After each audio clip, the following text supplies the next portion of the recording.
We are going to briefly talk about the third European country that had a strong presence in the New World, along with England and Spain, and that is France.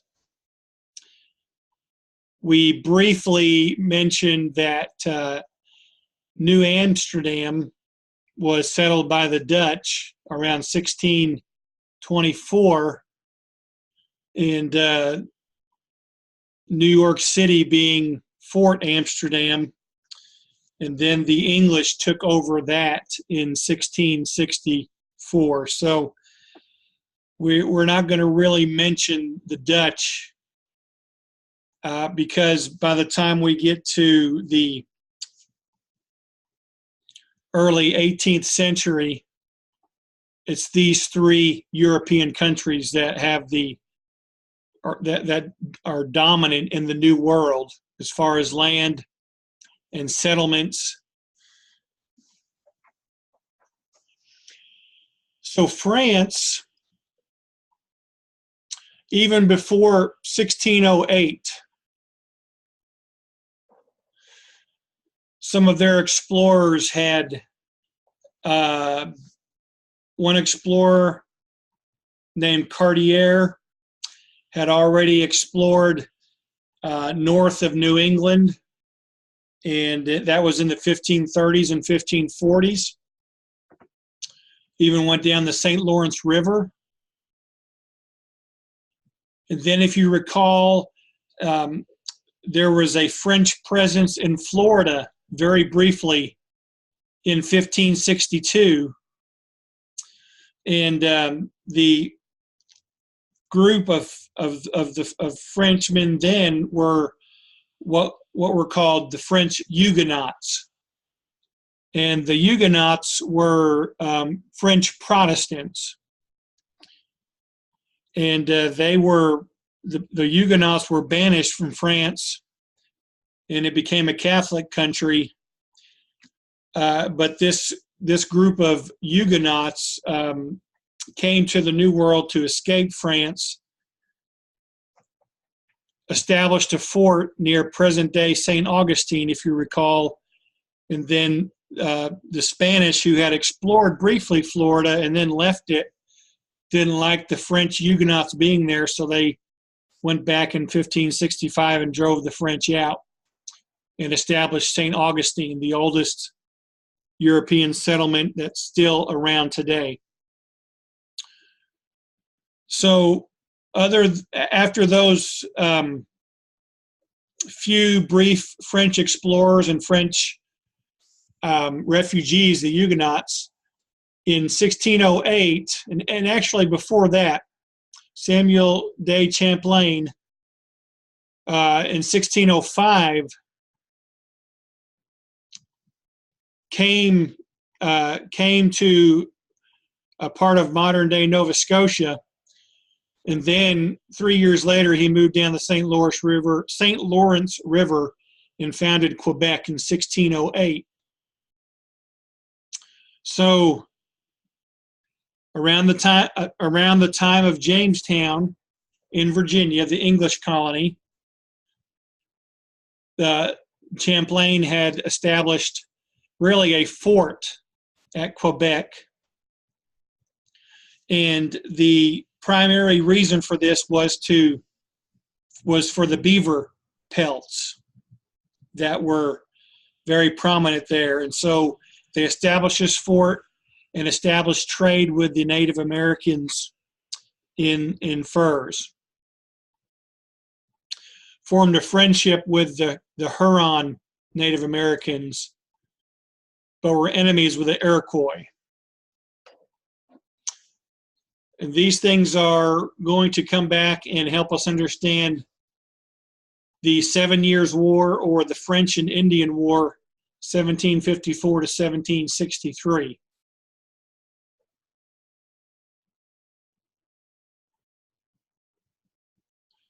We'll go back to La Salle, but let me show you this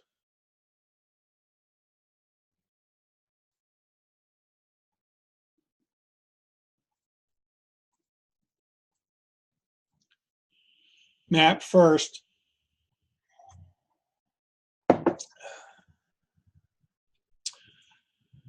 And so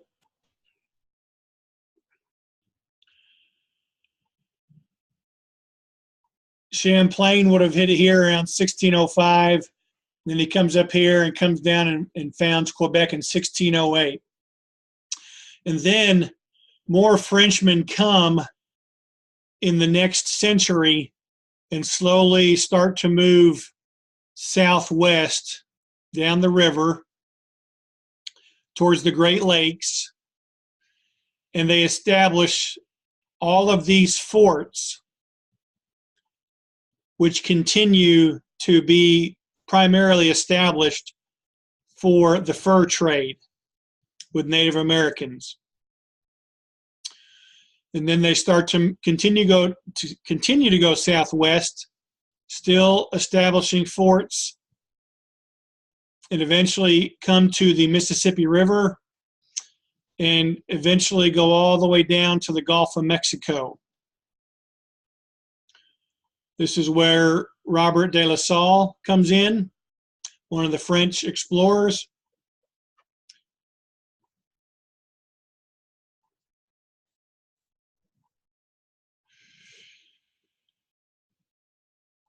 And as he would go south, he would claim this area for France, and eventually would name it Louisiana in honor of Louis XIV.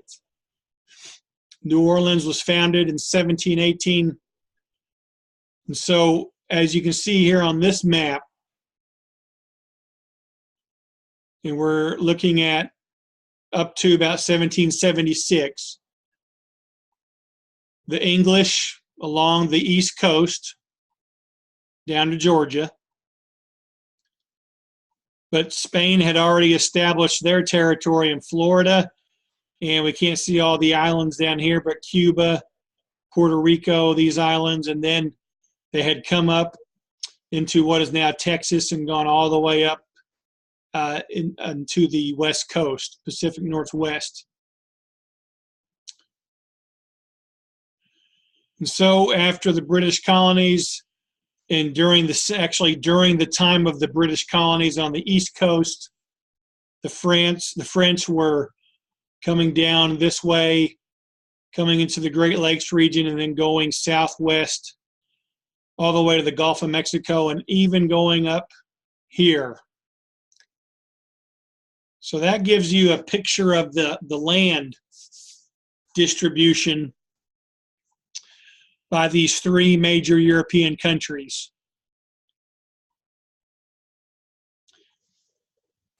This territory right here is unorganized, and then above the France territory, you had other English territory.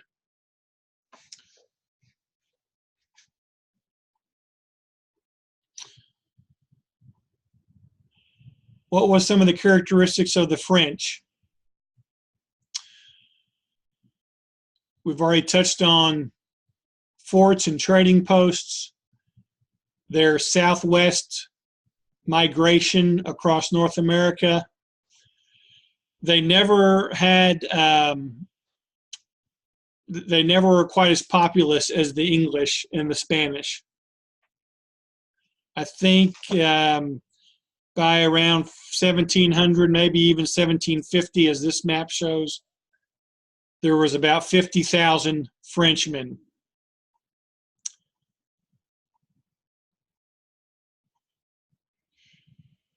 Any questions before we look at some of the differences in the characteristics of these three groups?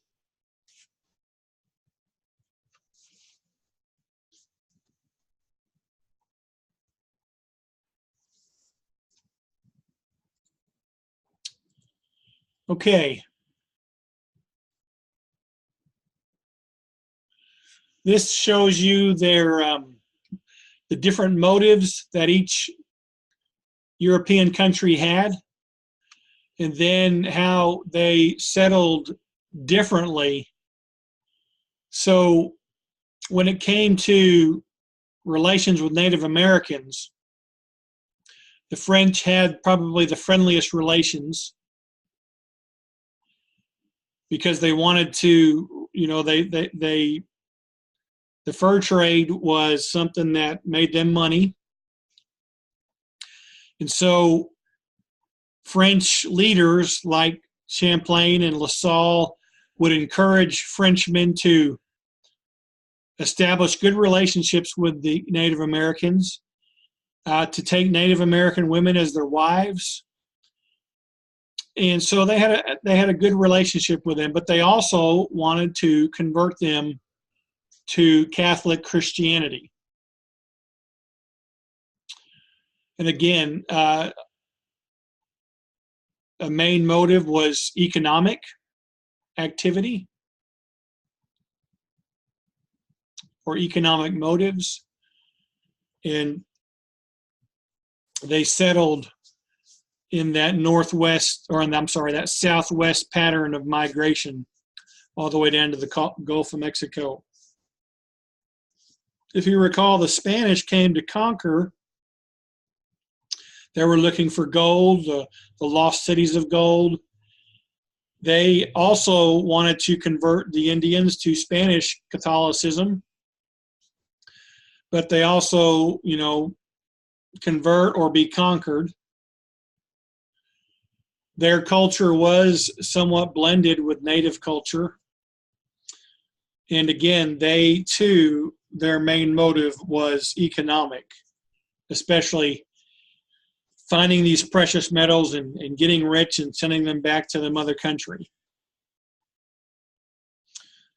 The English in the Northeast primarily, but down the Atlantic coast, their main motive was religious freedom. Although they did want to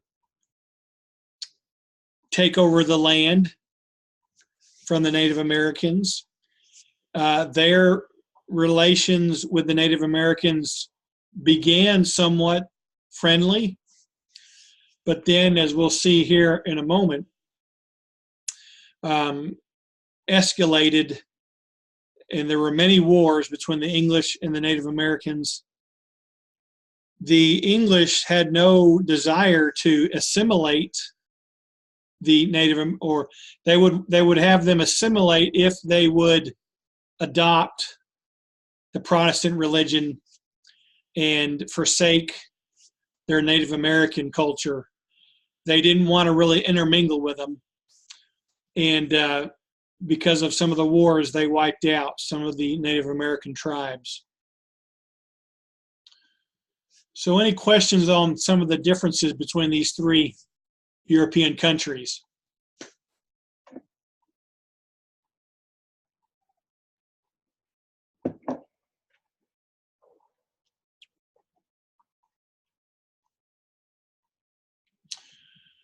Spanish people have a lot of, like, did they have like a lot of people come in, or like The English? the Spanish? The Spanish had quite a few also, but they would have been in between the English and the French. And primarily, and I'm talking about North America, you have a large Spanish presence in South America, Central America and South America. Remember where they conquered the Aztecs in Central America, and then they conquered the Incan Empire along that western coast of South America. So Spanish probably had overall more people, but that would be in all three continents of North, Central, and South America. But in North America, you're going to have the English with more, then the Spanish, and then the French. Hope that answered.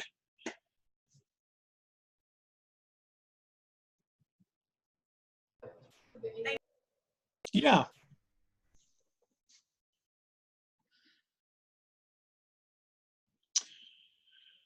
Okay, anything else before we jump back in here?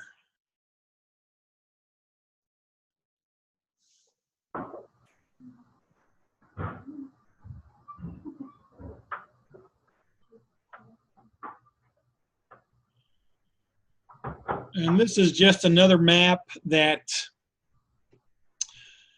basically shows you what happened after the French and Indian War. And we'll probably talk about that war in the Module 2 material, but I just wanted you to see how the land changed from this map here. You can see how, you know, by 1750, England has the smallest amount of land amongst the three European countries. But after the French and Indian War, the French really were the losers in that. You can see the British gained all this pink type area. And they had a proclamation in 1763 that basically said that all of the English settlers in these colonies could not move westward. They were going to leave that for the Native Americans. Now we know that that did not last, but because there had been, and there was still going to be more, as we'll talk about here in a little bit, more British Native American conflicts. They wanted this to be off limits to settlers. And so also Spain lost Florida, and that became British. And so Spain now is over here in Texas, and of course going up to California, and then this was all that the French had remaining. So we will talk more about that in Module 2 as we approach the Revolutionary time.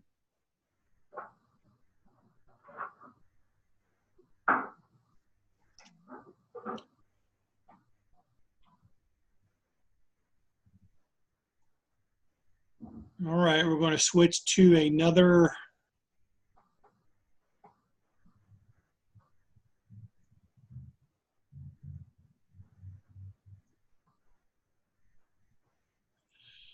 slide presentation here, if I can find it. I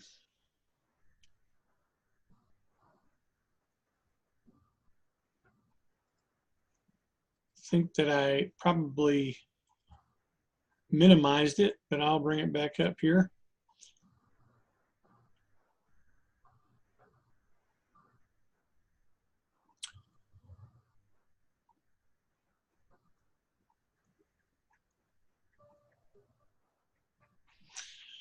Okay, what we're going to move to is, now that we understand that the French, the Spanish, and the English have established colonies, let's talk about for a little bit the relationships and what came to pass between these, specifically between the British and the Native Americans. So here's just another little chart that shows you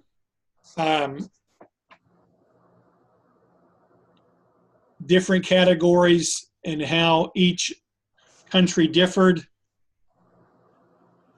So we're going to look at how the British and the Native Americans interacted. And since we're going to be moving up to the French and Indian War between Britain and France, we want to see again, the British are interested in taking over the land that the Native Americans had. The French wanted to trade with Native Americans. They respected Native Americans. The British were intolerant of their ways. Remember, the French made allies with the Huron Indians or Native Americans. The British, and they were enemies with the Iroquois. The British became allies with the Iroquois. This is important leading up to the French and Indian War.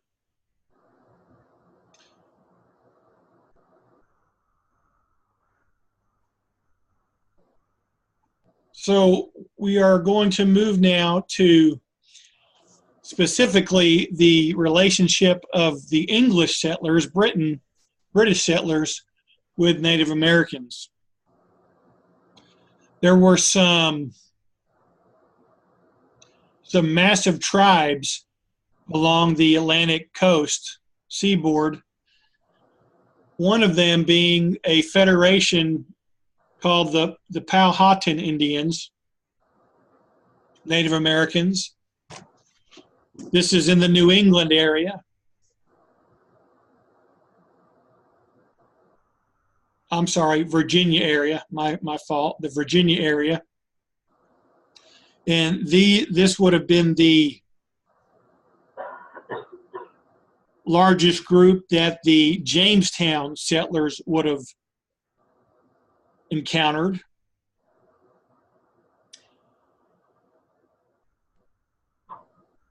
Your textbook mentions the chief, and I'm going to get his name wrong, I know, but I'll call Chief Powhatan, but his proper name was much longer. And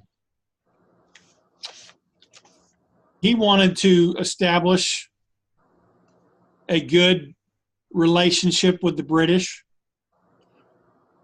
but he soon came to understand that the Jamestown settlers, the Virginia settlers, wanted more and more of their land.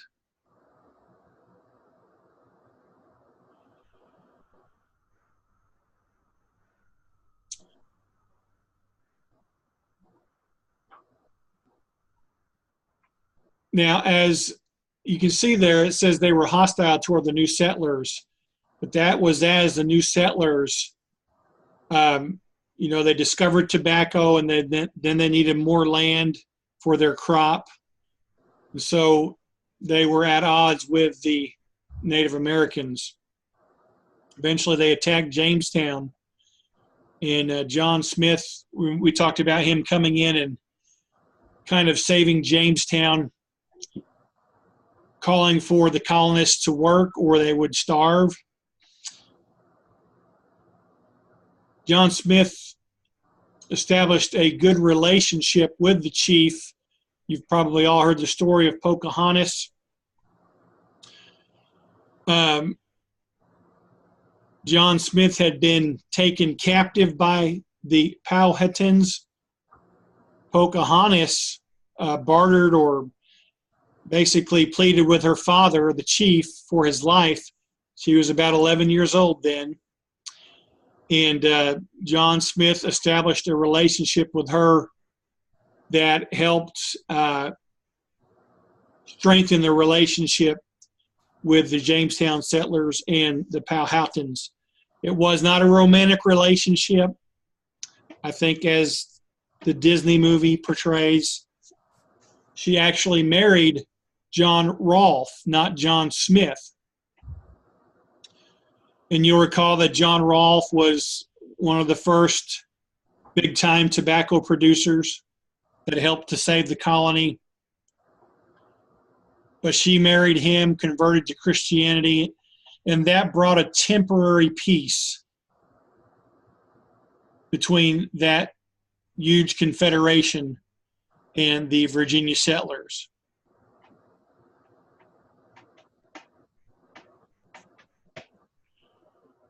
Any questions?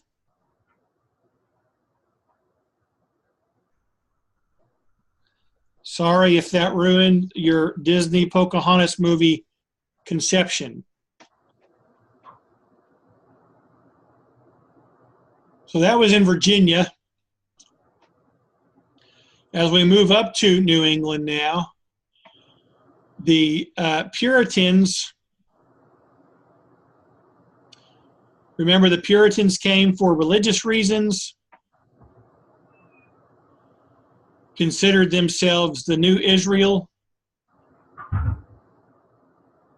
They had made the mass exodus out of Europe across the Atlantic Ocean into the new promised land. And just as the old Israel and the Old Testament pushed out some of the people in Canaan, sometimes they had to exterminate them.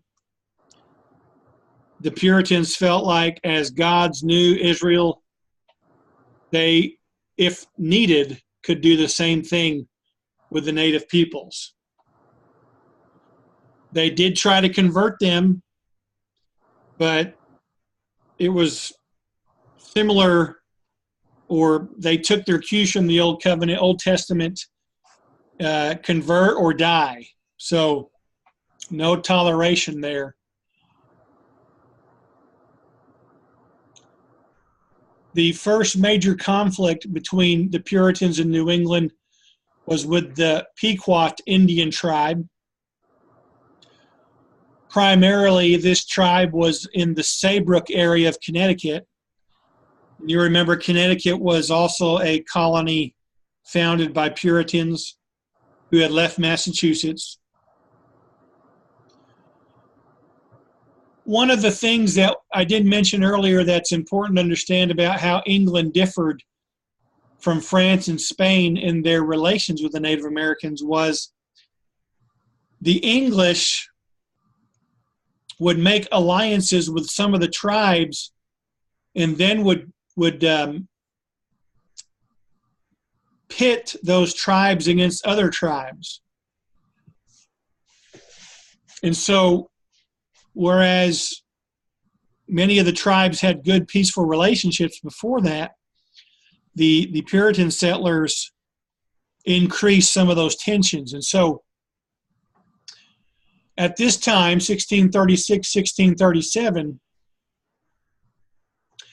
shortly after Connecticut was founded, the Puritans in that area, they had aligned themselves with the Mohegans and the Narragansett Native Americans. They were kind of allies with them. The Pequots had tensions with those tribes, and in attacking one of the Native American settlements of the Mohegans or the Narragansetts, a couple of Puritans were killed. The Pequots denied that they were the ones who had done this. The Puritans responded by burning a Pequot village filled mostly with women and children, and the numbers vary from 400 to 700 Pequot Indians were killed. And this war continued for over a year, and this tribe was pretty much eliminated. Any survivors were captured and sold into slavery to the West Indies. And again, Puritan leaders felt justified in this based on some passages from the Old Testament.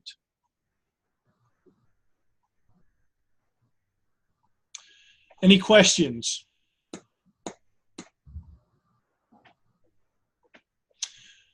All right, let's take a 8-minute break.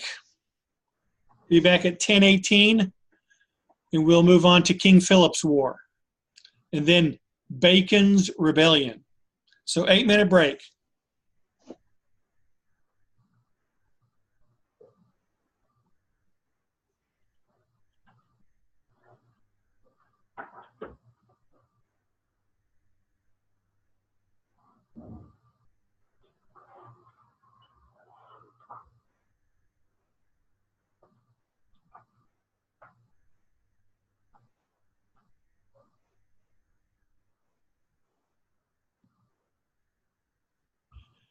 Any questions that anybody might have that you want to ask on this break?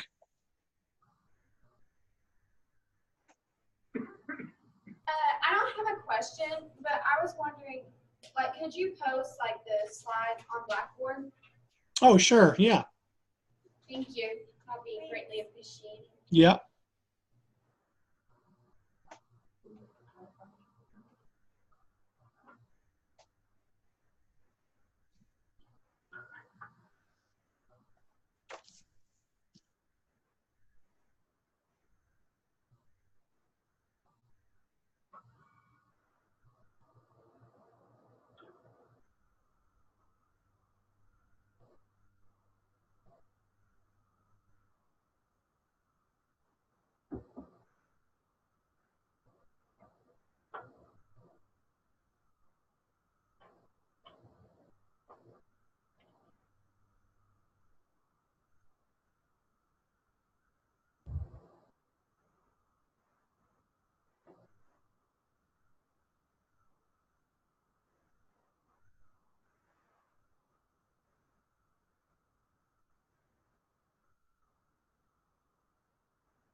All right, are we ready?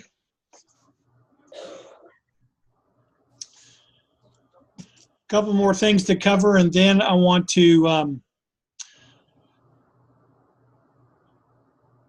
give you a bonus assignment to work on as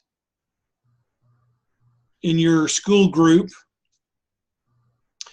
And this will be for 15 bonus points. And you'll present it on Tuesday. So you'll have a great time. I know it. All right.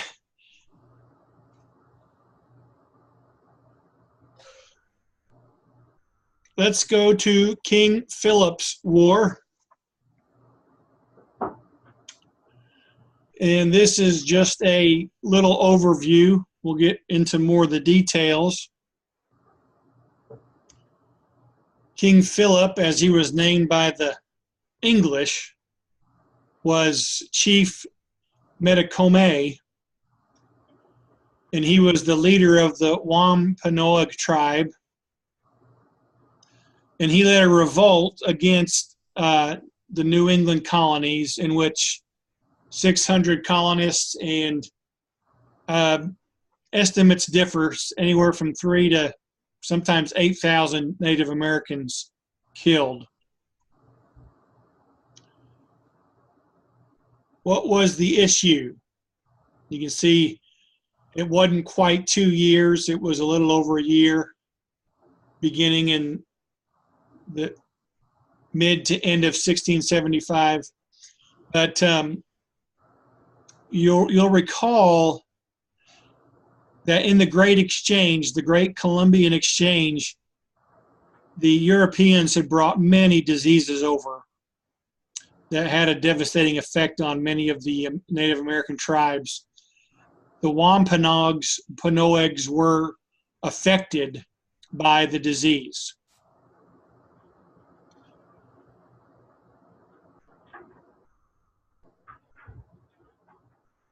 the whites or the English settlers came to be in somewhat of a protective role for this tribe. And by the time Metokame was the chief, he was very unhappy with how his people were being treated. They would be punished for crimes unfairly. As we've said, the Puritans, the New Englanders, were hungry for land expansion, as is the history of much of European treaties with Native Americans. They were bad treaties. They were not kept. And so King Philip, or Metokame, aligned with the Narragansetts to fight against the New Englanders, 1675 into 1676. And you can see there on the slide, as they moved towards Boston, they had attacked 52 out of 90 Puritan towns. 1/7 of those towns, so roughly 13, 14, 15 of them were completely destroyed.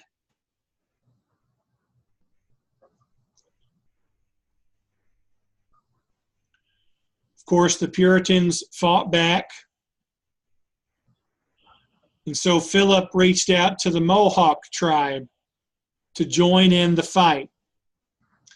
But instead, they attacked and defeated King Philip's tribe and the Narragansetts.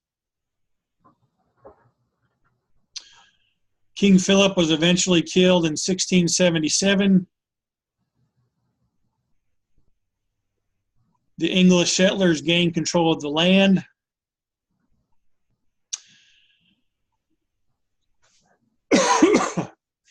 And now, along with the Iroquois, the New Englanders have an ally with the Mohawks. And just keep that in mind when we get to the French and Indian War. Some effects that this had on the Puritans.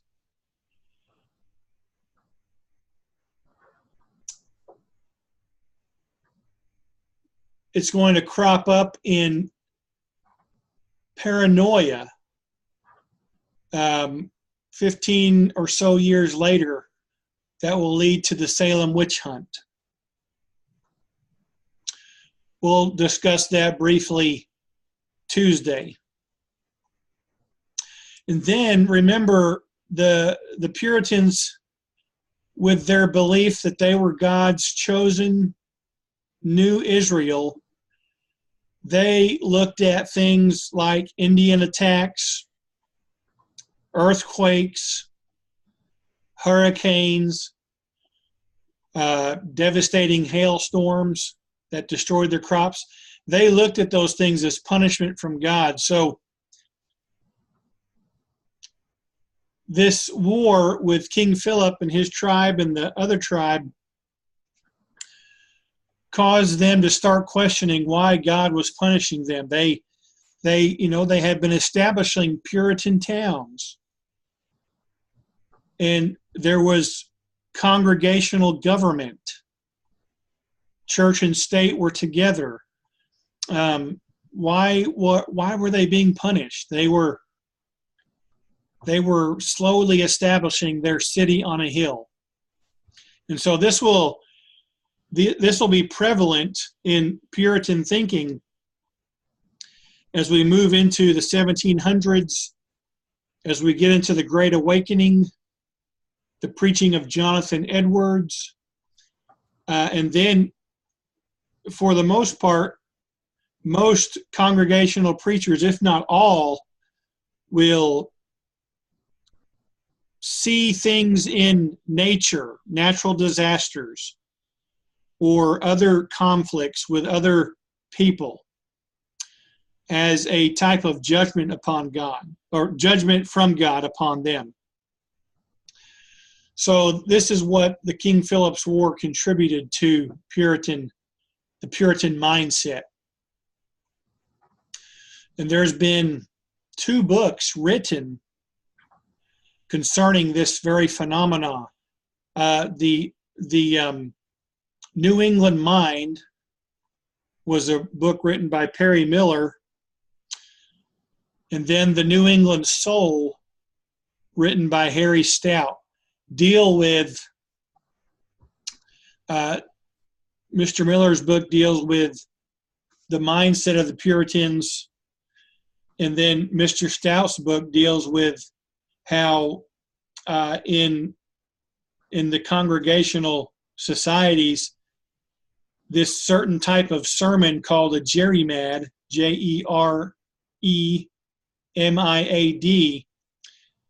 this kind of a sermon became very prevalent, where the preachers would rail against the people for their sin, that God was judging them, and if things didn't change, they were going to cease from being God's people. Anyway, it all kind of had its seed, the beginnings of it, the seeds of it, at the end of this war.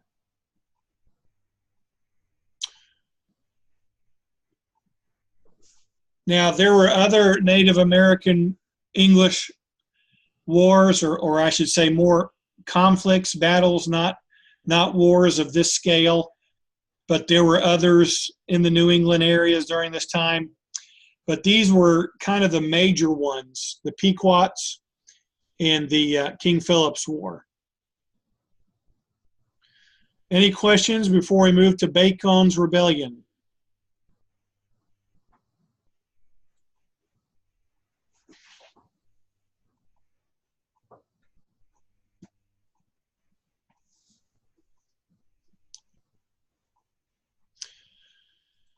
Okay. Here is the actual historical marker that tells about Nathaniel Bacon.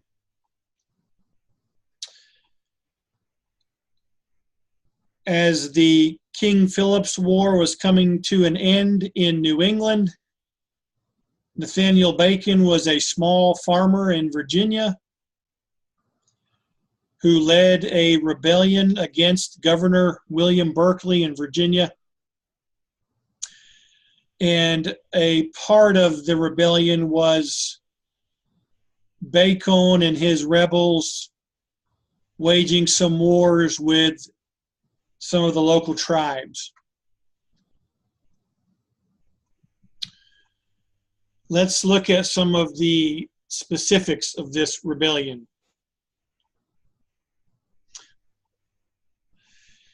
You will recall that as Virginia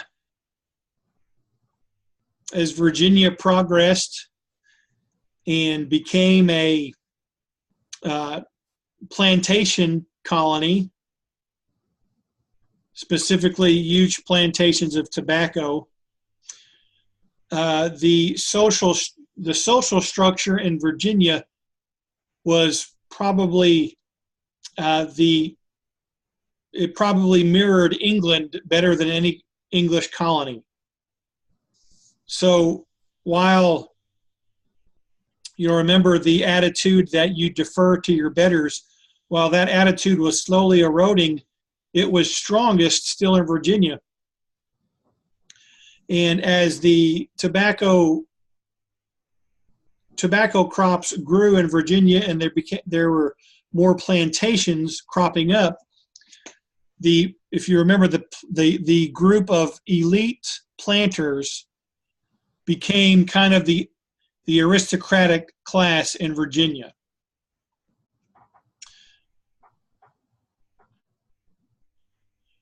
Now, the planter elites needed labor to work their plantations. And at first, they primarily depended upon indentured servants from England, Ireland, places around present-day UK, Netherlands. And indentured servants were poor whites who came over, and an indenture was basically a contract to work. Usually the average was 7 years, but it could be anywhere from 5 to 14. After the contract, after the time expired, the elite group of planters had to release those indentured servants, give them their freedom, which at that point they received rights, they received a little bit of money. And so now you had this growing class in Virginia of poor whites who were former indentured servants. And they had the right to property and they had a little money. But what had happened in Virginia was by the 1670s, the elite planters had basically claimed or purchased all of the good, rich, fertile land along the coast. So where, if you were a poor white, you just had received your freedom, where could you go? You didn't have a lot of money. Well, you had to move westward. And you had to get you some land. You had to cultivate it. But also you were much closer to the Native Americans. It wasn't as safe.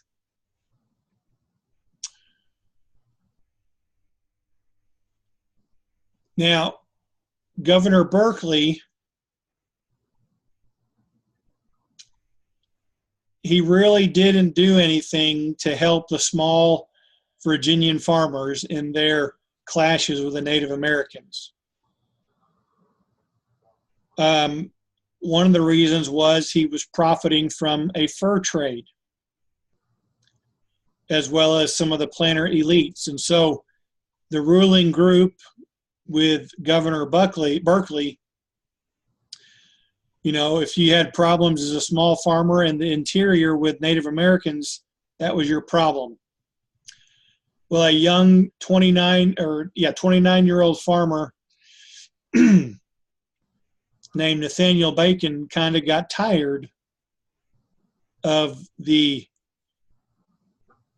struggles he was having, and he organized other small, poor white farmers, and this became Bacon's Rebellion. They waged war with some of the local tribes.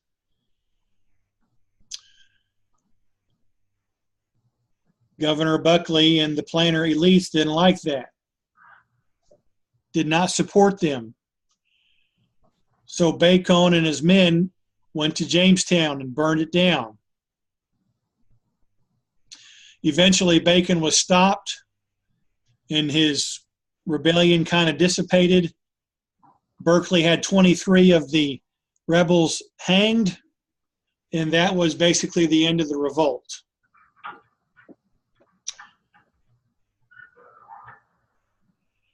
Any questions before we look at some of the outcomes of this rebellion? Hey, on one of the slides it said that Bacon died of like sickness, and then on that one it said that he died from the revolt. Like, which one was it? Okay, killed in a revolt. Yeah, that one. I would go with this one. At the bottom it says like he died of a fever. Yeah.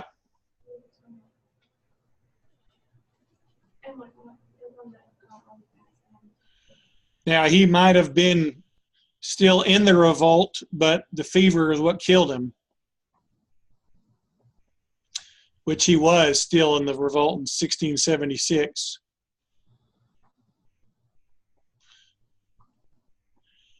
You know, the Jamestown area that was in some very, kind of swampy area, more mosquitoes, disease. So in that revolt, came down with a fever.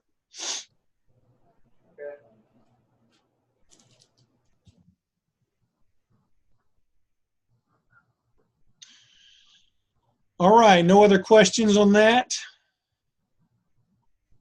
Bacon's Rebellion is influential for American society for a couple of reasons. It was part of the,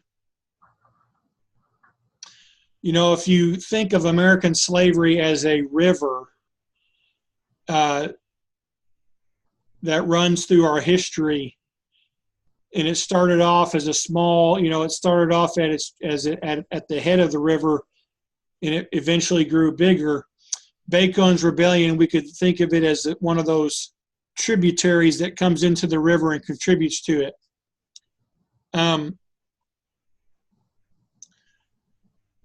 The rebellion happened because they felt like the government of Virginia was not doing them right. And so Bacon and his men were revolting against a master class, the planter elites. And so this caused a class warfare, so to speak, between the planter elites and the smaller farmers.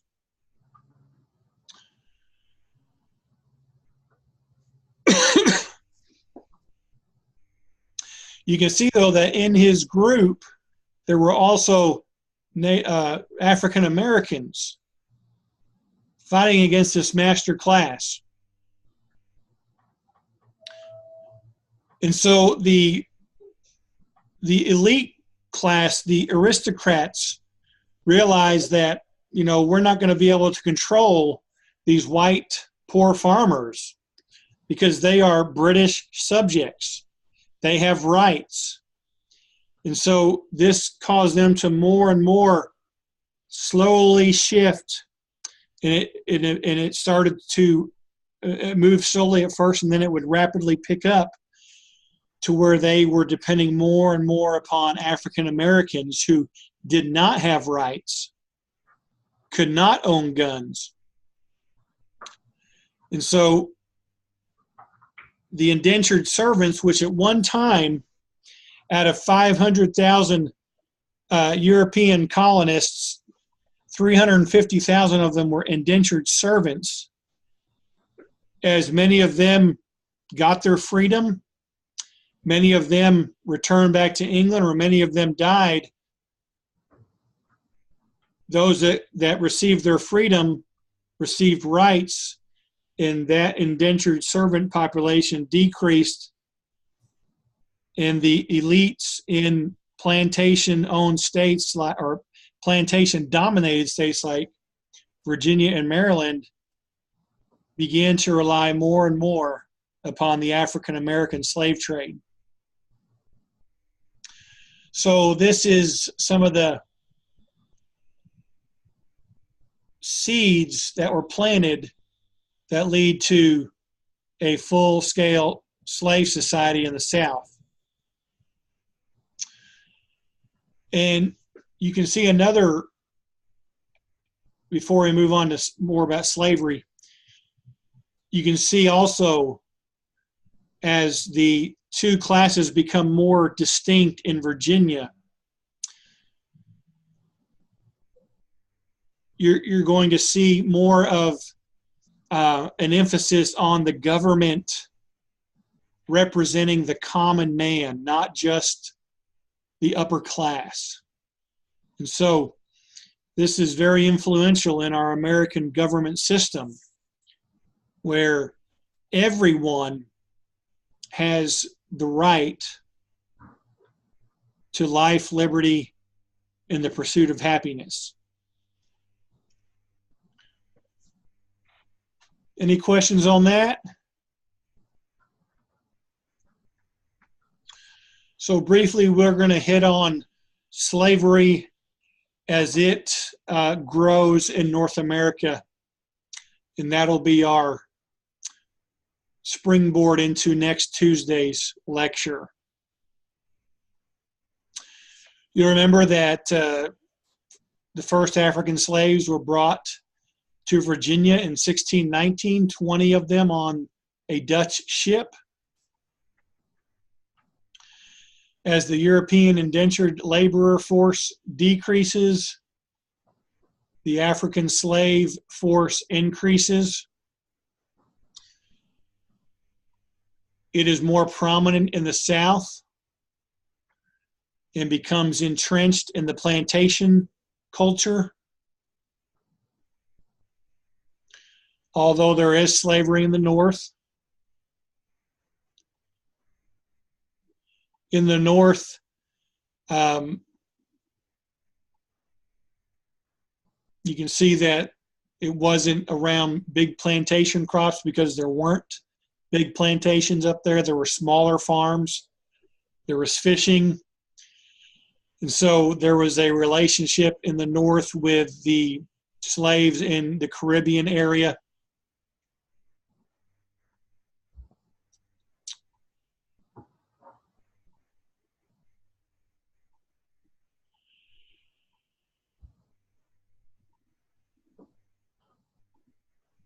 The Chesapeake area, Virginia, and Maryland went from a society with slaves to a slave society.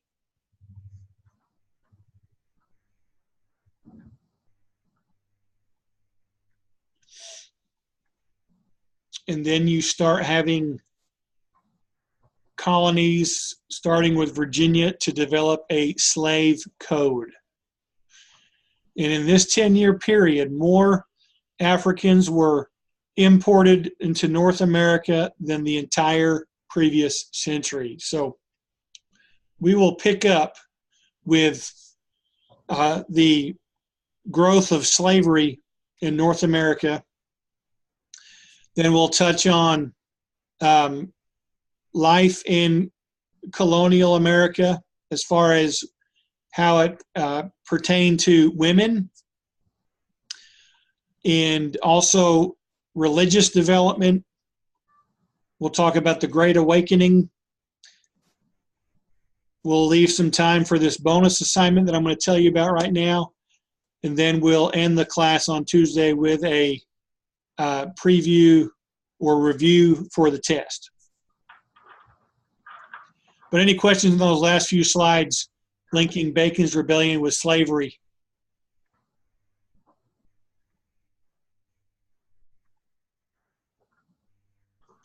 Okay, so for what, did I say 15 or 20 bonus points? 15. All right, thank you. Honest man there.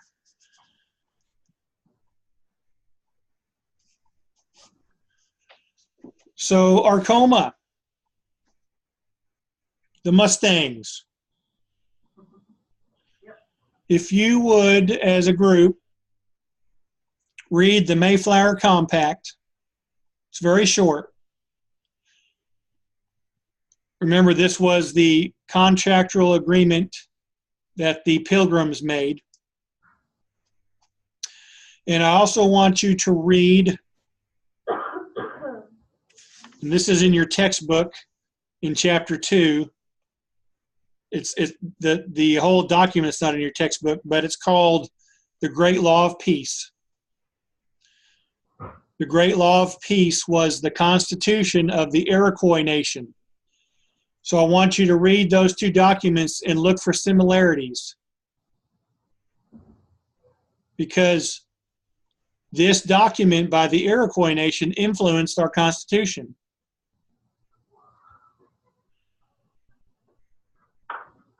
Roland, same assignment. Mayflower Compact and the Great Law of Peace. Muldrow, the Smithville again. Muldrow and Spiro, you will read the Fundamental Orders of Connecticut written in 1639. That was basically the first official constitution in the new country. The Mayflower Compact really wasn't a constitution, it was more like a contract. But Connecticut, theirs was the first constitution. You will read it and compare it also with the Great Law of Peace of the Iroquois Nation. And the same thing, look for similarities. What's also for all of you, what's different about them? Also look for what's unique. What's unique about the Native Americans government? What's unique about the Englishmen's government, okay? So you'll have until Tuesday to work on that. And what I'll have you do is just work on it together, and then each school pick out one person to kind of present it on Tuesday. What was that? Oh, sorry, not me. Okay. All right, you guys have a great weekend. And was there any other questions before we call it a day?